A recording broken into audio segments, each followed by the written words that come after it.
Continuamos con Zona Crítica, vamos a transitar la primera parte y nos vamos a meter en un tema judicial que ahora llega a la legislatura. ¿De qué estamos hablando? Como ustedes sabrán, Oscar Biagioni es vocal, integrante del Tribunal de Cuentas de la provincia de Santa Fe y está involucrado en una investigación que tiene como protagonistas a dos ex jefes policiales. Estamos hablando de Rafael Grau y Omar Odriozola. ¿Por qué estos dos ex jefes policiales están siendo investigados?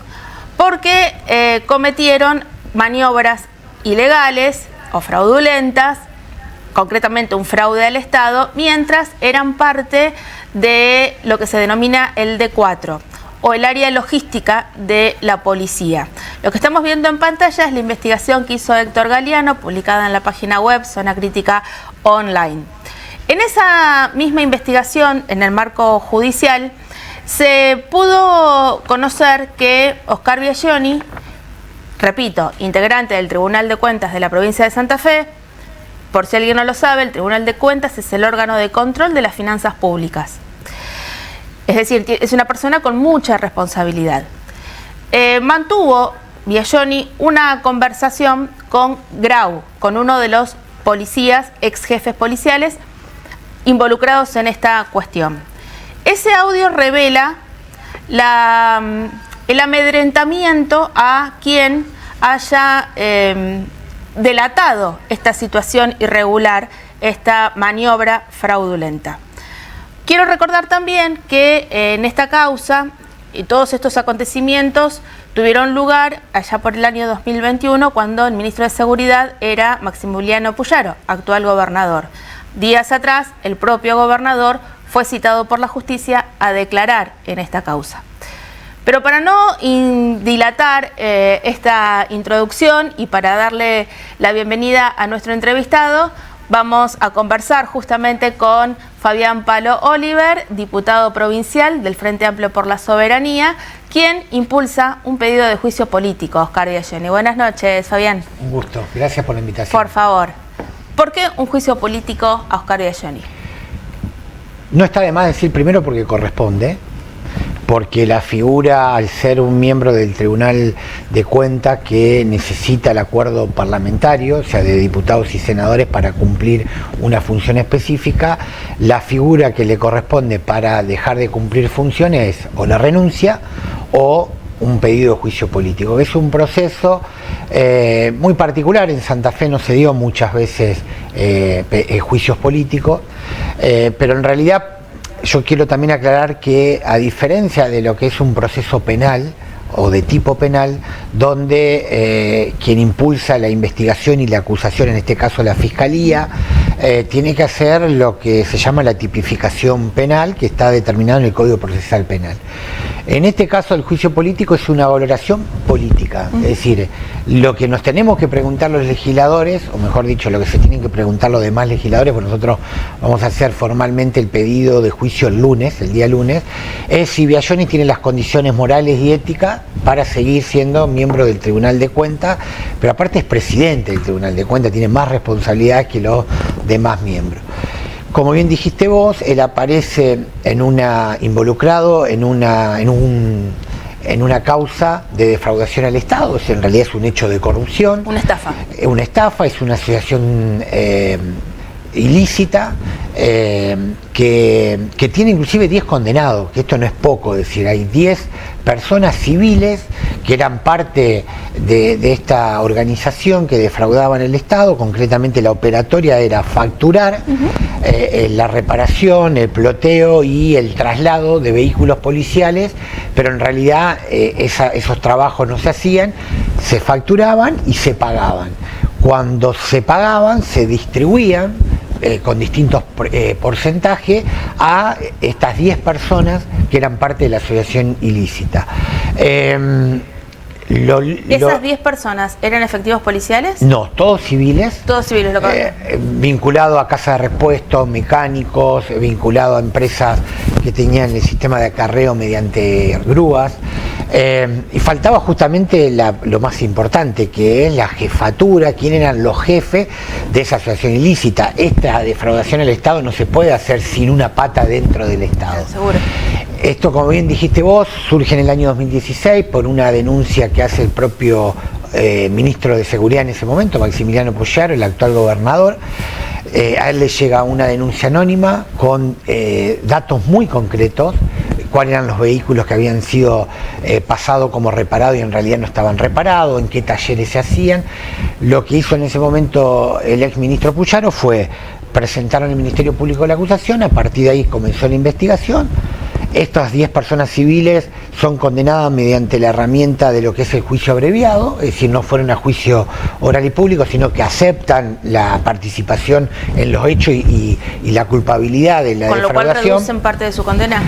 Sí, pero ahí lo más importante, nosotros reprochamos estas figuras cuando se utilizan para delitos contra la integridad física, delitos sexuales, homicidios, pero después para este caso, si hay una reducción no es tan significativa cuando se usa mal, ¿no? Pero bueno, faltaban las 2 personas, están en estos sindicados, están imputados y están procesados estos 2 jefes policiales, y bueno, el día 30, en la audiencia oral y pública, aparece como parte del paquete probatorio, es decir, las pruebas que presenta la Fiscalía, una comunicación telefónica donde Biagioni, desde un teléfono de la legislatura, y esto no es casualidad, hay otra causa muy importante, la de juego clandestino, que vinculaba y aparecía también en escuchas telefónicas la misma persona, Paulichenko, que es un ex empleado y asesor del senador Armando Trasferri, secretario legislativo. No es pavada todo esto. No, es gravísimo, pero aparte es parte de un andamiaje que nosotros venimos denunciando hace mucho tiempo. Es decir, Paulichenko tiene fuerte vínculo con Trasferri, con Armando Trasferri, senador del departamento de San Lorenzo. Oscar Biagioni fue asesor del bloque de senadores del Partido Justicialista y asesor del propio Armando Trasferri.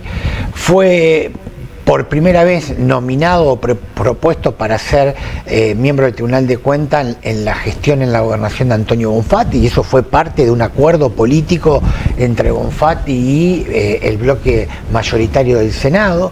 En el 2021 se le venció, duran 6 años los cargos. Omar Perotti lo vuelve a proponer, todos dábamos por hecho que Omar Perotti no lo iba a proponer, porque en ese momento Perotti tenía un fuerte enfrentamiento con Armando Trasferri a partir de esta denuncia de juego clandestino, donde se lo señala a él como parte de esa organización, el propio Peiti, que era el financista de esa red de juego clandestino. Recuerden que hay 2 fiscales que pidieron el desafuero, se rechazó y demás.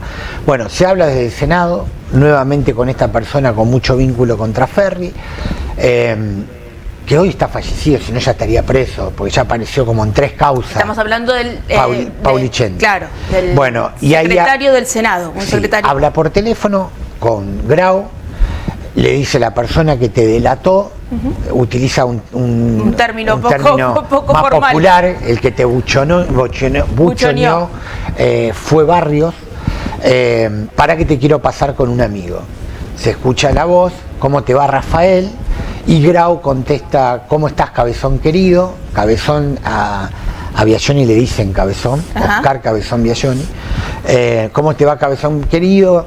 Y ahí Biagioni dice, mirá, yo te quiero ratificar mi respaldo en términos personales y como presidente del Tribunal de Cuentas, lo que necesité. Estamos hablando, a ver, para que la gente entienda, claro. La familiaridad, la connivencia, pero aparte la persona responsable de observar o no la legalidad, la transparencia de los actos administrativos de compra, de licitaciones. Eso es el Tribunal de Cuentas de la provincia de Santa Fe. Esa es la tarea fundamental de todas las agencias estatales, de todos los poderes y de todas las agencias estatales.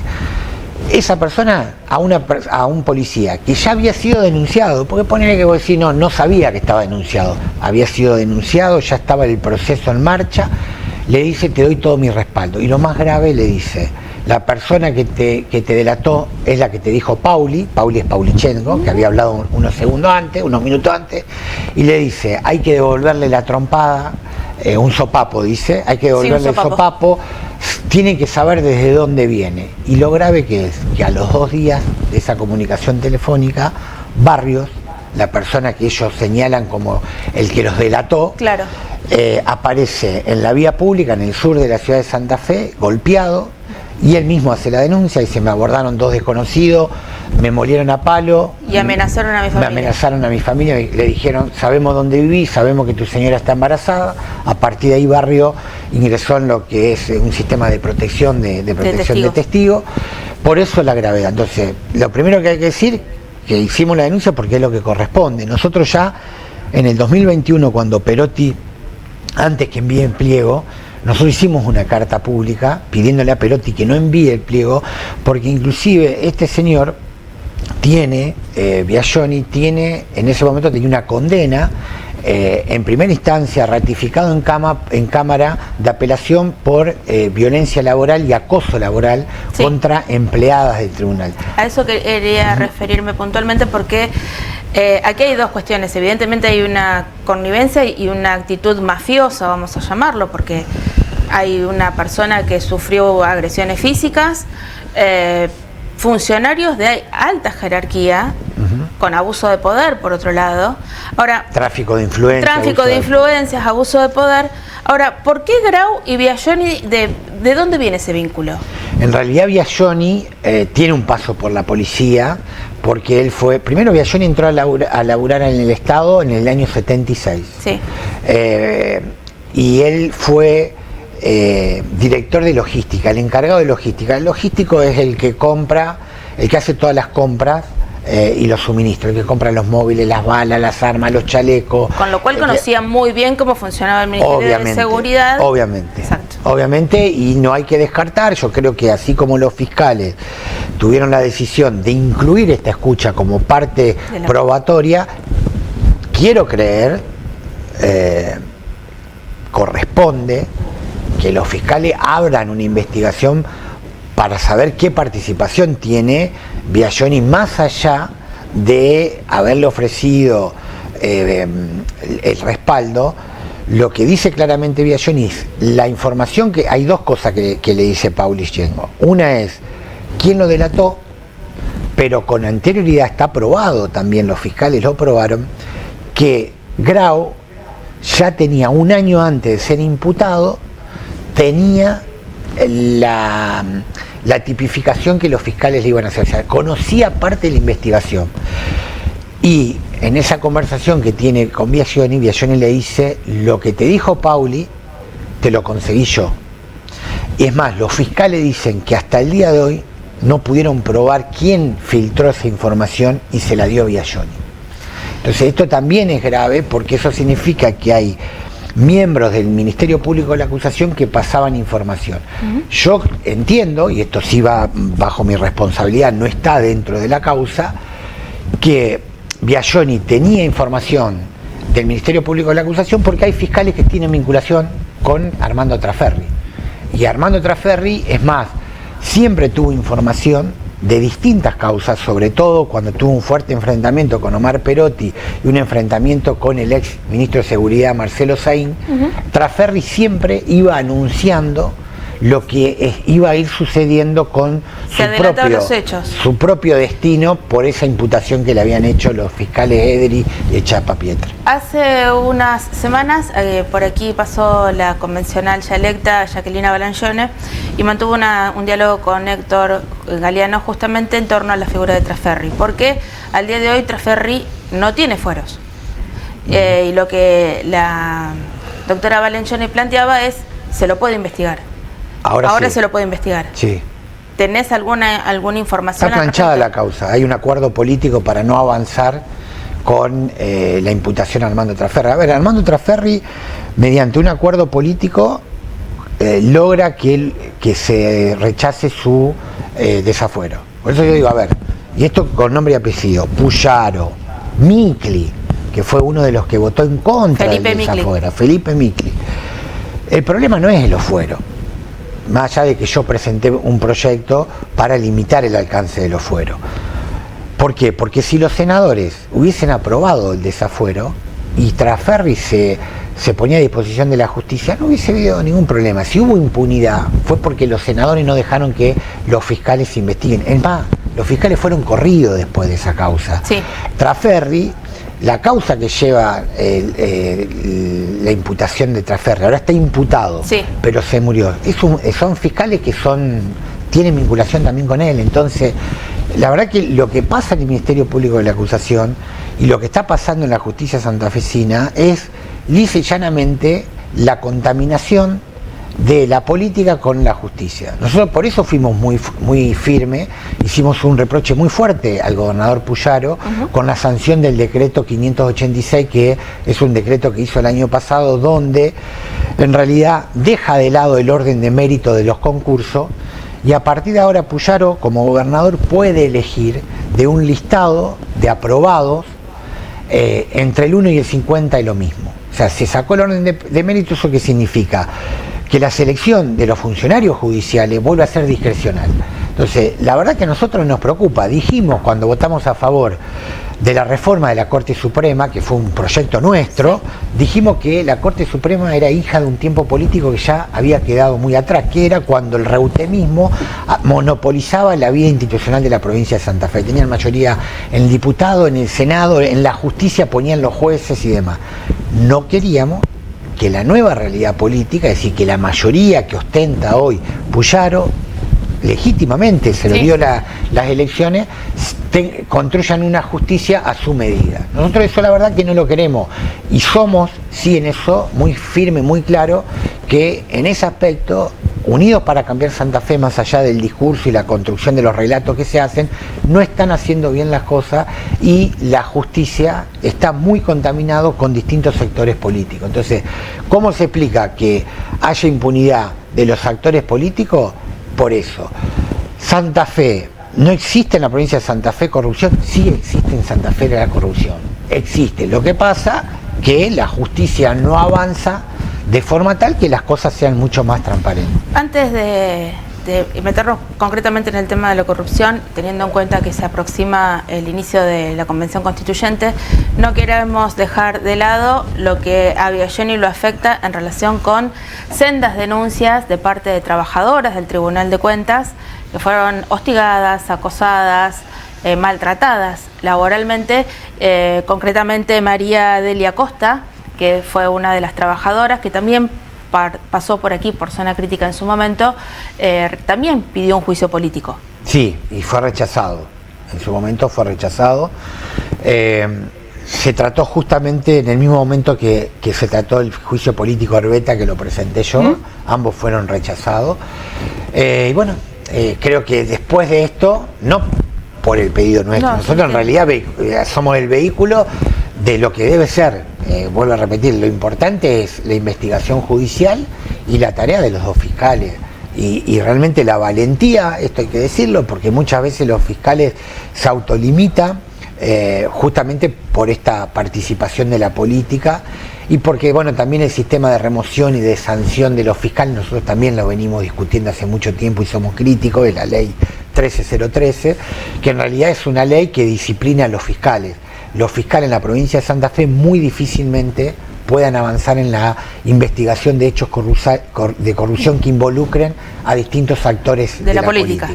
Entonces es muy importante y muy valiente que estos fiscales hayan puesto dentro de las pruebas esta conversación, porque tranquilamente no la hubiesen podido, si querían no la ponían, porque hay muchísimas pruebas que demuestra todo el andamiaje de qué forma defraudaban el Estado. Es una suerte de intocable, Biaggioni, según esta descripción.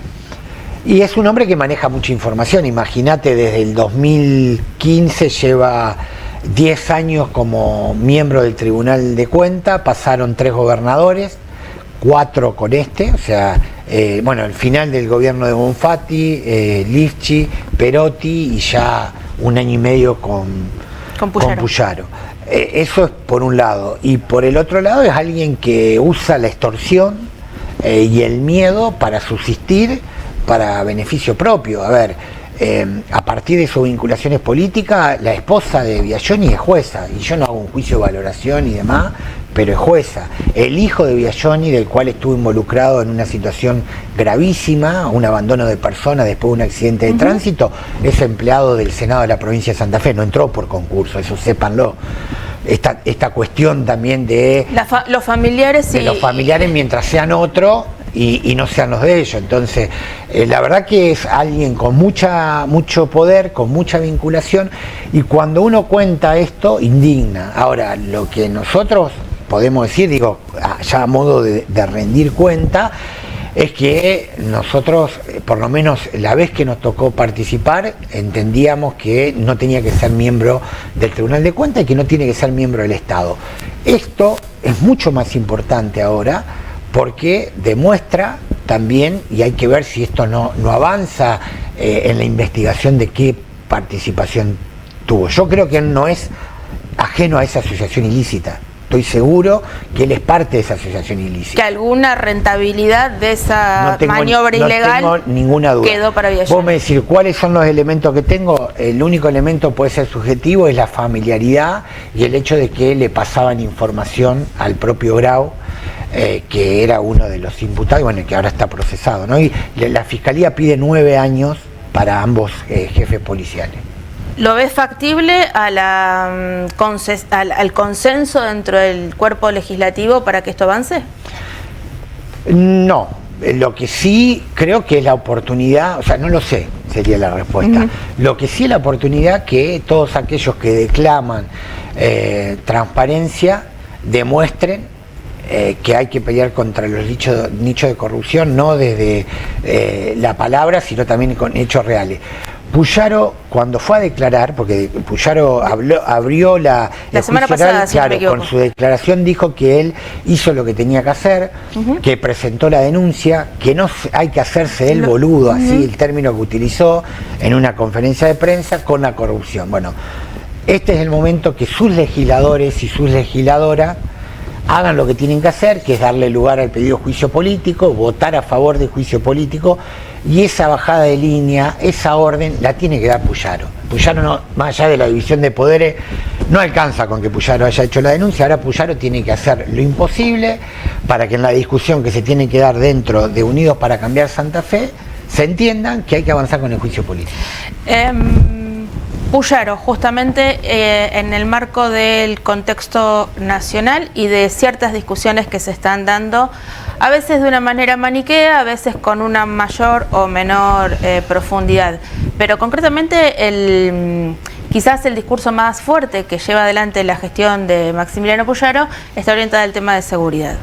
Y son frecuentes los comunicados, los anuncios en materia de cambios en las cárceles, mayor presupuesto, inversión.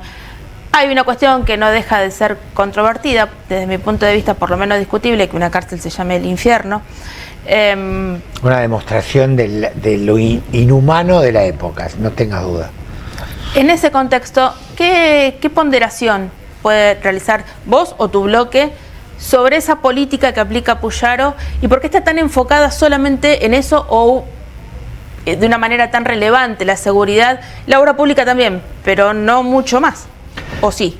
No, yo creo que, creo que la política de seguridad, hay una parte que obviamente no podemos negar que se mejoró muchísimo, que tiene que ver con la prevención a partir de la presencia policial. Eso está claro, vos por donde vayas hoy ve la presencia policial, y esto creo que es un punto a favor. Lo que nosotros no compartimos es la visión punitivista. El tema de las cárceles no nos parece mal, de que se haya mejorado los controles y que no se cometan delitos de adentro de la cárcel. El límite es el respeto al Estado de Derecho.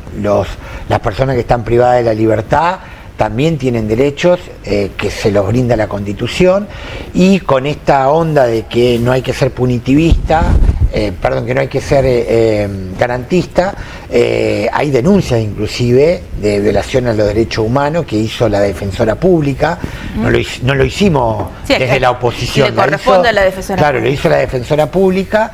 Eso no está avanzando mucho, esa denuncia, también hay que decirlo, pero nosotros somos críticos en esa visión y en esa sobreactuación de querer parecerse, no sé, a Bukele. Bukele. Bukele, no Bukele, ¿qué era Bukele? Era otra cosa. Era Creo otra que cosa. me parece que es un instrumento. Bueno, claro, exacto. Bukele se quiere más Estamos parecer hablando del presidente de El Salvador. del Salvador. Se quiere, creo que, más parecer a eso que a otra cosa, pero también es cierto que las simbologías son importantes. Claro. A ver, que una cárcel se llame el infierno, a nosotros no nos hace ninguna gracia, todo lo contrario. También las cárceles tienen que ser un lugar donde se respeten los derechos humanos, porque se supone que las personas que están privadas de su libertad en algún momento se tienen que reinsertar en la sociedad.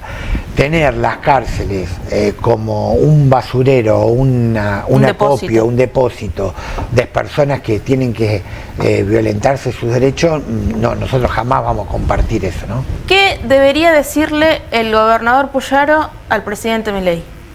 ¿Qué debería qué? Decirle, exigirle, demandarle. Que pare la mano con el ajuste. Y que pare la mano con la insensibilidad. Creo que con eso ya nosotros vamos a estar un poquito más del lado de Puyaro. Nosotros, a ver, también esto quiero ser sincero, Puyaro no tiene la misma visión del Estado que Milei. O sea, Puyaro cree en el Estado, pero sí creo que tiene gestos, construcción de discurso y acciones que tienen que ver con la época. Esto de demonizar a los trabajadores públicos, a los docentes, a los empleados de la EPE, ajustar, que el ajuste lo paguen los que menos tienen, eso sí tiene que ver y es similar a lo que aplica Milei. Vos fíjate que mientras los servicios se incrementan en un 20, un 30%, los salarios de los trabajadores se aumentan en un trimestre en un 9% y ahora un 8%. Lo que hizo con la caja de jubilaciones de la provincia no tiene nombre. Entonces, lo que está haciendo con el IAPO en materia de administración es absolutamente, de nuestro punto de vista, muy malo. ¿Qué está haciendo con el IAPOS? Recortando prestaciones, y incrementando los valores de todas las prestaciones, muy por arriba de lo que se incrementan los salarios. A ver, sí, nadie dice que se puede actualizar. Un afiliado de IAPOS, que además es un trabajador público, un empleado público, tiene que ir a la consulta médica, presentar una orden y además esa orden tiene un copago, un coseguro, un plus.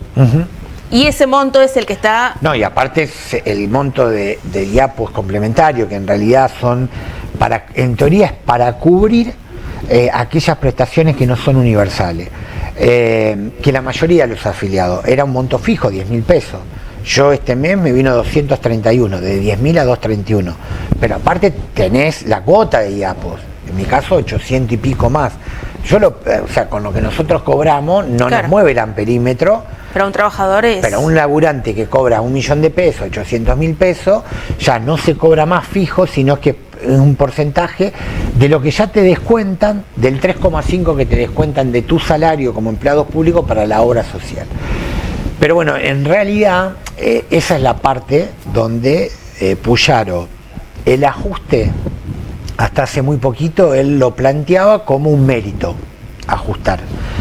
Ahora él lo que está planteando es que bastante ya ajustó la provincia, se queja que Milei le sigue pidiendo que ajuste y que ella demasiado ajuste hizo. O sea que lo que antes era un mérito, ahora no es tanto, porque inclusive... Yo ya hice la tarea. No, inclusive dijo hasta perdimos mucho voto por el ajuste.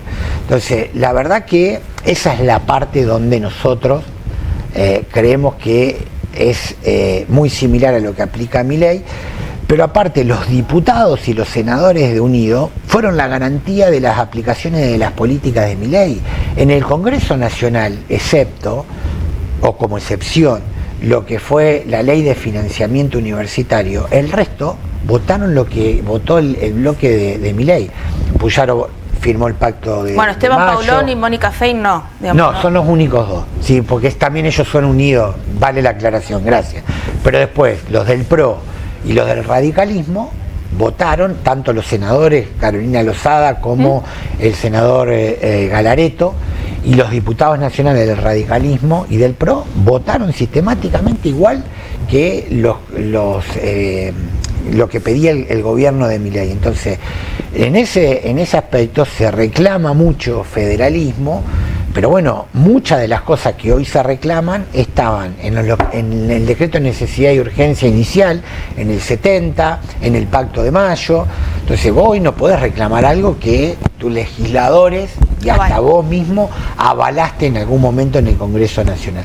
Sí son muy firmes, en eso hay que decirlo, desde el comienzo, con el tema de retención y con el tema del campo, con el tema... Lo de la industria es más una puesta en escena, tiene un rol, el Ministerio de Producción tiene un perfil propio, que a mí en términos personales me parece que es un buen perfil, pero a veces se hace mucho más por la agroindustria que por la otra industria en la provincia de Santa Fe. 14.000 pymes que se cerraron el año pasado, no sé cuántos trabajadores, ya perdí la cuenta de cuántos trabajadores no registrados que se perdieron en un año. En eso Puyaro no es crítico, es más, en el modelo económico que aplica Milei no se lo escuchó en ningún momento a Puyaro. Puyaro se queja por la coparticipación, nunca fue firme con lo que se dejó de coparticipar, que por ley estaba y que se borró con los decretos de necesidad. Es contradictorio y es como, yo alguna vez lo dije y se enojaron, ladran, es como un perro, digamos, ladran en Santa Fe y cuando van a Buenos Aires le mueven la cola a Milei, pero me parece que es muy gráfico eso para demostrar la relación del gobierno de Puyaro con Milei. Puyaro, Milei, y ya esta es la última antes de despedirnos. En este contexto político venimos de una reciente elección, tanto aquí en la provincia de Santa Fe, también en la ciudad de Buenos Aires, y el porcentaje de votantes fue bajo, fue alrededor del 40 o del 50, del 60 según los lugares, pero digamos la mitad del promedio 55 de toda la mitad de la población no fue a votar. ¿Por qué crees que pasa eso? Me parece que es una crisis de representatividad y más que nada una crisis en lo que significa ir a votar y la democracia. A mí lo que, por lo menos en términos personales, lo que más me preocupa es eso, de la pérdida de credibilidad a la democracia como sistema. Milei fue la consecuencia de muchos años de democracia donde realmente la democracia no había resuelto los problemas que tenía que resolver, ¿no? Y hoy me parece que mucha gente que votó a Milei como una opción de esperanza, hoy también ven que no es una solución y muchos optan por no ir a votar. Obviamente nosotros lo que decimos es que hay que ir a votar y que la acción de castigo tiene que ser mediante el voto. No ir a votar en realidad no cambian las cosas, en cambio ir a votar y votar por otro espacio, votar en blanco, lo que fuera, son mensajes mucho más fuertes que no ir a votar, pero está claro que lo que está en juego, bajo mi punto de vista, humilde punto de vista, y muy pocos coinciden con esto, para mí lo que está en juego es la democracia como sistema. Fíjate, Milei hostiga permanentemente al Congreso, ahora dijo que al Congreso hay que cerrarlo. Si eso sucediera, una medida como la que tomó en la década 90 Fujimori, yo estoy convencido que gran parte de la población le va a pasar indiferente, no va a salir a defender la democracia, la división de poder. Y eso, bueno, es parte de la crisis de representación que hay. La gente en líneas generales no nos cree a quienes hacemos política, no somos una referencia y mucho menos creen que la política les puede resolver los problemas reales que tiene. Y eso, cuando eso sucede, cualquier sistema político entra en crisis sin duda. Muchísimas gracias. Gracias. Compartimos esta primera parte del programa con el diputado provincial Fabián Palo Oliver, integrante del Frente Amplio por la Soberanía. Ahora nos tomamos un respiro, hacemos una pausa y luego volvemos.